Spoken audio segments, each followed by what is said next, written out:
بعض الناس يرفع أنفه على عباد الله ولا يسلم عليهم إلا بأطراف أنامله، وإذا التفت جميعا ويميز الناس باللون وبالجنس وبالمرتب وبالوظيفة وبالمؤهل.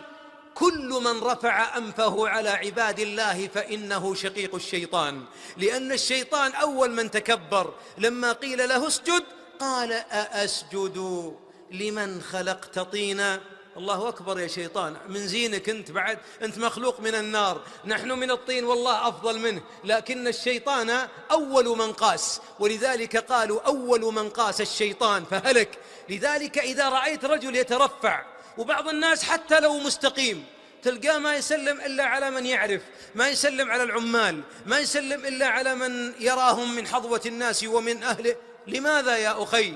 أتعلم أنك خرجت من مخرج البول مرتين، مرة من أبيك شهوة ثم من أمك كرها؟ لماذا أنت ترفع الأنف؟ حبيبك خير الورى كان يصبر نفسه مع الذين اتقوا ربهم، أولئك المساكين أهل الصفة، ويشرب الحبيب يشرب بقية وفضلة اللبن بعد 70 رجل. اللهم صل على محمد. يحلب شاته يخصف نعله، الشيطان لا هو اللي يؤزك. بعضنا قبل ما يجيه فلوس كان يسلم علينا، ولما رزق مال الله يحسن عزاه في نفسه هرب، وكان بعضنا قبل ما يأخذ الدكتوراه يسلم علينا، فلما أخذها ولا دبره.